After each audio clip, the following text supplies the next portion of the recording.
Oke, Assalamualaikum warahmatullahi wabarakatuh. Kembali lagi bersama saya Abdul Azam di mata kuliah Perancangan Tata Letak Fasilitas. Di sini saya akan menjelaskan tentang materi sistem penyimpanan.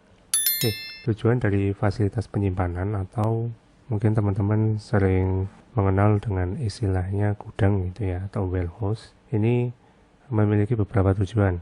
Yang pertama adalah membantu pengadaan material yang dibutuhkan dalam jumlah yang ekonomis dan dengan harga yang paling rendah.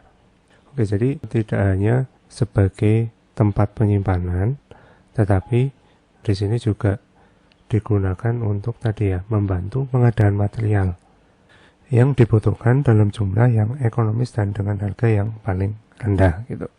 Jadi kan di gudang itu sendiri dia kan selalu melakukan pengontrolan gitu, selalu ngontrol bagaimana keadaan materialnya, stoknya berapa, kebutuhannya berapa, kapasitasnya berapa. Nah dari situ maka di sini gudang akan membantu pengadaan material memang jika dibutuhkan ya, tentu saja dalam jumlah yang ekonomis tadi dan dengan harga yang paling rendah.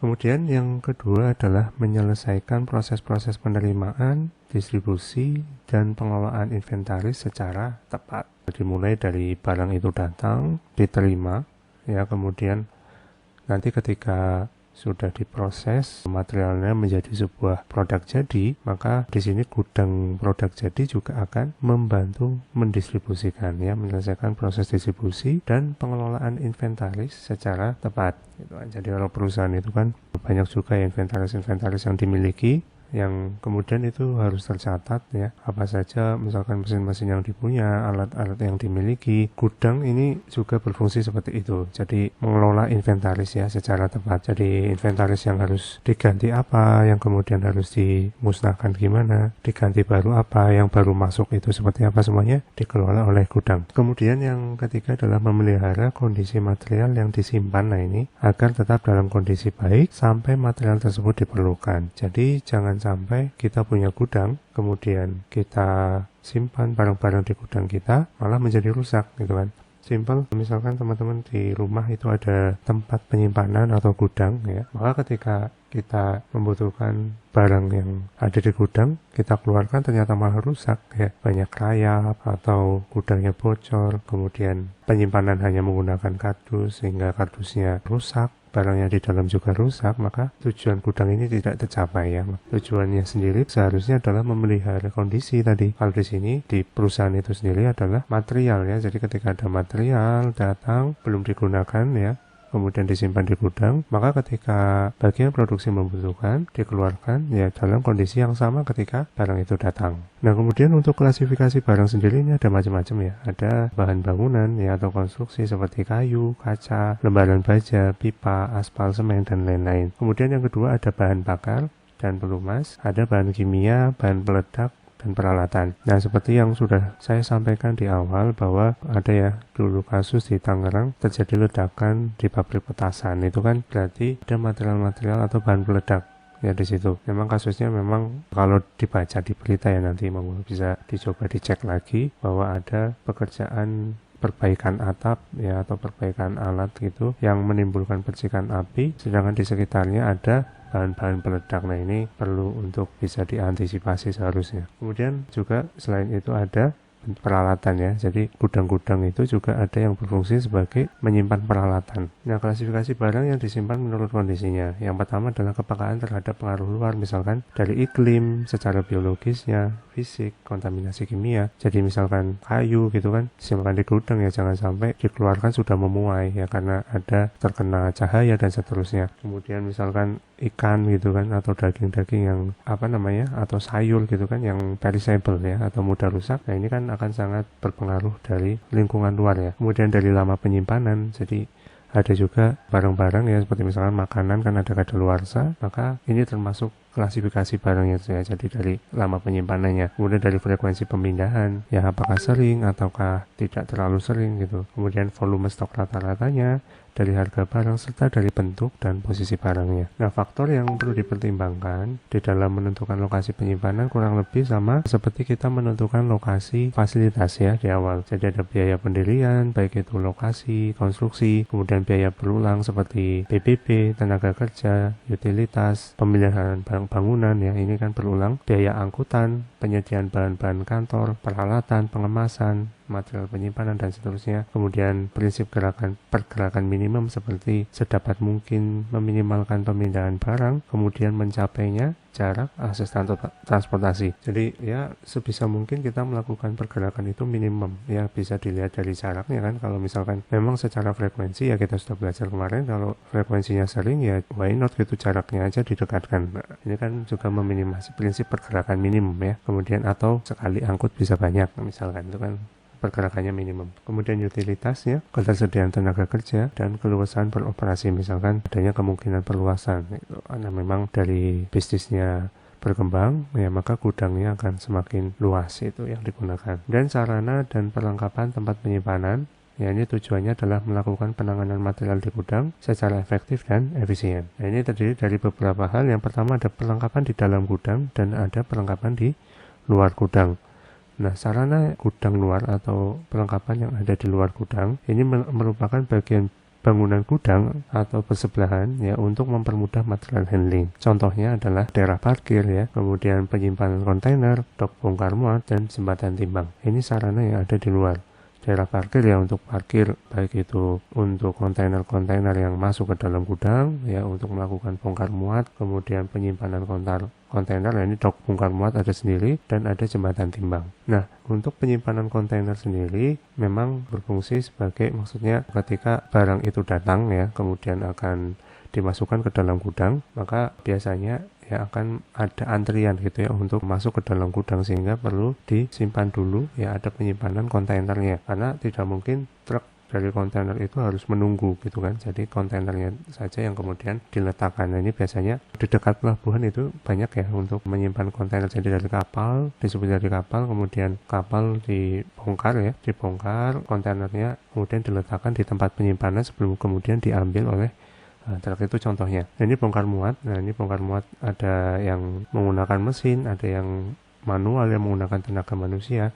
Intinya adalah dari angkutan ya, atau truk ya, atau kendaraan yang mengangkut barang, kemudian bagian gudang ini akan meletakkan barang-barangnya ke dalam gudang gitu kan. Jadi dibongkar muat istilahnya, diambil kemudian diletakkan di gudang gitu.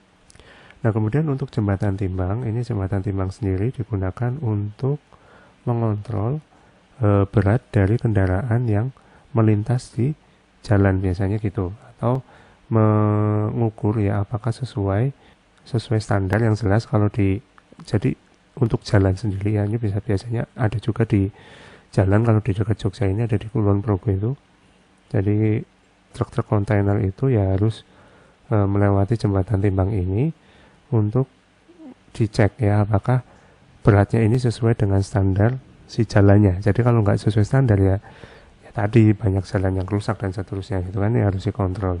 Kemudian tata letak gudang, ini unsur-unsur utama pekerjaan di gudang yaitu penerimaan material, pemeriksaan material, pemindahan ke tempat penyimpanan. Jadi begitu datang kan melakukan penerimaan ya, kemudian diperiksa ya apakah sesuai baik kualitas kuantitasnya, kemudian dipindahkan ke tempat penyimpanan, pengambilan kembali material yang dikirim, kemudian pengumpulan material untuk dikirim, pengiriman, kemudian perhitungan stok dan pemeliharaan stok serta penyimpanan kembali. Nah, ini beberapa pekerjaan yang ada di gudang. Sarana tata letak gudang ini harus bersih dan teratur, memudahkan penanganan material, maksudnya adalah baik itu nanti ketika dibutuhkan ngambil ya, jadi mudah untuk ditemukan dan seterusnya. Kemudian nah ini ya, mencari lokasi barang, keamanannya, dari segi keamanannya, pemrosesan penerimaan, penyimpanan, pengiriman yang efektif dan efisien. Nah, ini tipikal gudang, jadi kurang lebih kebanyakan seperti ini sama ya, palet, rak, banyak raknya, kemudian ada jalan untuk pemindahan materialnya, pengambilan material. Di sini juga ada aisle atau gang ya, yang kemudian biasanya kalau teman-teman pernah ke Lotte Mart kan, rak, kemudian kalau ada forklift ya bisa lewat gitu untuk mengambil barang yang ada di rak dan seterusnya. Ini tipikalnya seperti ini. Kemudian K3 gudang, keselamatan gudang mencakup tindakan pencegahan dan pengawasan terhadap beberapa hal, yaitu pergerakan kendaraan, peralatan penanganan material, dan tata laksana kerja gudang. Nah, ini beberapa keamanan gudang ya, meliputi pencegahan dan peringatan terhadap pencurian. Jadi ada pagar, ada pengawasan keluar masuk, ada kamera, lampu sorot ya, dan seterusnya. Kemudian terhadap kebakaran, ini adanya ventilasi, ada alat pemadam kebakaran, pergudangan khusus yang terpisah untuk barang-barang yang mudah terbakar. Nah, ini yang mungkin saya kurang tahu sih ya, mungkin pada saat itu yang ada di Tangerang itu luput ya, mungkin antara ketika perbaikan yang kemudian perbaikannya harusnya tidak di area tersebut, atau seharusnya dipindah dulu lah materialnya ke tempat yang lebih aman ya, intinya seperti itu. Jadi jangan ya ada percikan api bawahnya barang-barang peledak ya, maka jelas akan terpicu itu. Hanya pergerakan kendaraan gudang, jadi manuver kendaraan besar hanya boleh dilakukan dengan bimbingan staf gudang. Ini terkait dengan kontainer ya. Kalau banyak sih, kalau teman-teman lihat di beberapa video di YouTube ya, ada channel khusus itu yang kemudian dia mengawasi pergerakan gudang yang kontainernya besar-besar dan panjang-panjang gitu. Wah, jadi ini harus sesuai dengan bimbingan staf gudang ya, atau biasanya dari drivernya sendiri memang sudah punya skill khusus. Kemudian pembatasan jumlah kendaraan yang masuk ya, karena memang dari area gudangnya itu sendiri juga terbatas. Ada tanda-tanda yang jelas ya, rambu-rambu yang jelas. Kemudian sistem lalu lintas satu arah ini akan lebih baik ya. Jadi tidak satu jalan untuk bolak-balik itu, tapi satu arah. Kemudian ada rambu-rambu batas kecepatan, larangan masuk ke daerah tertentu, jalan akses yang memadai, dan cermin cembung di pojok-pojok. Nah, kemudian peralatan penanganan gudang, peralatan mekanis yang bergerak seperti konveyor, konveyor benar. Ada juga forklift misalkan. Jadi operator yang terlatih, ya aturan penggunaan peralatan, lorong-lorong gudang dan jalur akses yang memadai. Jadi hal-hal yang memang sangat perlu diperhatikan, karena jika tidak seperti ini, adanya kecelakaan di gudang ini sangat memungkinkan ya. Jadi bisa jadi nanti operator itu kemudian karena tidak terlatih atau lalai gitu, dan gangnya tidak memadai, maka kendaraan itu bisa nabrak rak. Nah, ini malah berbahaya gitu ya, bisa kemudian terjadi kerusakan material ya, atau bahkan adanya korban jiwa gitu ya, atau kecelakaan kerja gitu. Jadi rak-rak itu bisa ketika tertabrak bisa roboh dan seterusnya. Ini yang kemudian perlu diperhatikan. Nah, ini ada pemeliharaan peralatan yang baik juga. Kemudian peralatan tetap seperti rak, ini perlu dilakukan pemeriksaan dan pemeliharaan peralatan. Kemudian muatannya ya, ini perlu diperhatikan, ada kapasitasnya, jadi jangan dipaksa. Kalau sudah lebih kapasitas, ya udah dimasukin aja gitu. Nah, SOP di dalam gudang, ini prosedur penumpukan yang benar. Jadi ya simpel, misalkan barang yang berat jangan diletakkan di atas barang yang lebih ringan, itu maka akan merusak gitu kan. Kemudian penggunaan peralatan yang tepat, penggunaan pakaian pelindung, berhati-hati dalam penggunaan tangga, serta penggunaan label yang diperlukan, misalkan handle with care ya. Jadi staff-staff ini akan selalu aware ya terhadap barang-barang yang dibawa. Nah, ini contoh pemilihan barang ya, seperti ini. Satu, central aisle ya, kemudian dibawa keluar, ini masuk ke gang-gang yang ngambil di rak-raknya, atau kemudian ini ada konveyor ya, konveyor berjalan, kemudian si forklift ngambil, dia taruh di rak. Ini side aisle, kemudian ini udah ya berarti ya. Oke. Kemudian ada aktivitas sistem penyimpanan. Ini seperti yang tadi disampaikan di awal, ada penerimaan, penyimpanan, pengeluaran, pengendalian, dan perawatan. Nah, ini aliran barangnya ya, inbound masuk dan ada outbound keluar. Nah, ini beberapa aktivitas di dalam penerimaan barang. Tujuannya yang pertama adalah memastikan apakah material yang diterima sudah sesuai dengan order pembelian ya, atau perjanjian pengiriman. Jadi dicek dulu ya, memastikan bahwa material yang diterima ini memang sesuai ya, baik jumlahnya, jenis, kondisi, maupun harganya gitu. Kemudian memastikan apakah jumlah stok yang diterima telah dicatat pada arsip data, inventaris, atau catatan stok. Kemudian pemisahan dan pembetulan ketidaksesuaian dalam pencatatan kualitas barang berdasarkan barang yang ada. Jadi memang sangat krusial gitu ya, ketika ada barang-barang yang datang, pengecekannya luput, itu ada kesalahan, maka nanti efeknya ketika produksi. Jadi produksi pengennya material misalkan jumlahnya 5, tapi yang ada malah 4 ya, luput. Ini tercatatnya 5, tapi ternyata ketika mau diambil cuma ada 4 ya, maka perlu ada order lagi. Nah, ini kan butuh waktu lagi. Jadi akan ada delay di sini ya, keterlambatan. Kemudian begitu juga terkait dengan kondisi barangnya. Jadi kondisi barang materialnya misalkan tidak sesuai dengan kualitas yang diinginkan, maka ketika produksi ya sama, kan harus reorder lagi, lama lagi gitu. Nah ini beberapa aktivitasnya, diperiksa dulu dokumennya, kemudian barang yang belum diperiksa disimpan di transit area, kemudian pemeriksaan mutu, ya quality control, baik 100% inspection, semua material diperiksa maupun sampling. Nah pemeriksaan material ini secara mutu juga bisa kita mintakan dari suppliernya. Jadi supplier kita pesan sekaligus ada aktivitas pemeriksaan, nanti ada tercatat gitu ya. Nah tentu saja kalau seperti ini ada ongkos tambahan gitu kan. Kemudian pemeriksaan kuantiti barang, penyelesaian administrasi dan proses handling yang benar. Kemudian untuk pemeriksaan barang ini meliputi pemeriksaan secara fisik dan pemeriksaan dokumennya. Jadi kalau fisik ya tadi ya kualitas, jumlah, kalau dokumen ya kelengkapan dan kesesuaian dokumen, karena banyak dokumen yang perlu dicek gitu. Nah ini penyimpanan, persyaratannya adalah stok mudah ditemukan. Jadi jangan sampai ketika kita butuh materialnya kita nyari muter-muter ke seluruh area gudang itu karena susah dicari. Nah seperti video yang sudah saya sampaikan di materi yang lain gitu ya, di warehouse-nya Alibaba itu kan ya pakai robot, si operator tinggal ngetik, robot akan mencari gitu, jadi gampang. Karena kalau mencari materialnya lama, ya itu lagi-lagi waktu ya, ini akan banyak delay. Kemudian penyimpanan material yang efektif membutuhkan kerapihan, disiplin, dan cara yang sesuai. Simple, tapi sulit ya ketika menerapkannya. Kemudian aktivitas penyimpanan seperti penentuan jumlah unit per kelompok. Nah untuk barang kecil dikelompokkan per bungkus dengan kuantitas tertentu, jadi yang kecil-kecil dikelompokkan gitu ya, dipak gitu dalam jumlah tertentu. Kemudian pembelian identitas barang ini perlu ya. Kemudian penyimpanan di rak secara sistematis. FIFO, first in first out, pemeriksaan kembali untuk barang yang telah disimpan dalam masa tertentu. Jadi dicek lagi, di re-inspection apakah contohnya misalkan makanan apakah udah kadaluarsa atau belum, dan seterusnya ya. Nah ini contoh standar dari identitas barang ya yang perlu dicatat seperti nama, kode, spesifikasinya, unitnya, jumlah penerimaan, tanggal terima, nama supplier, dan cap QC pass ya. Jadi ada cap QC pass berarti sudah ada pengecekan. Nah media penyimpanan ada shelf ini untuk item-item kecil, dan ada juga racks ini untuk yang besar ya, jadi seperti palet-palet. Kalau di Lotte-Mart itu ya ini ya racks ini ya. Kemudian ada double di palet racks, jadi double ya, si rak tadi dikali 2 gitu. Kemudian ada portable rack, ini adalah rak yang kemudian dapat memuat berbagai bentuk material. Nah tiap tingkatannya terdiri atas material yang berbeda dan rangkanya juga dapat dilepas, jadi bisa disesuaikan gitu ya lebar raknya.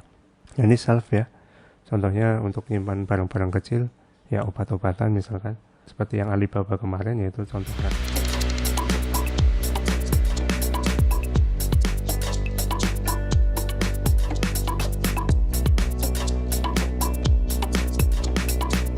Kecil ya. Kemudian ini shelf ya, ini shelf. Kemudian ini rak, ini ada 5 tingkat, satu tingkat isinya 2 palet.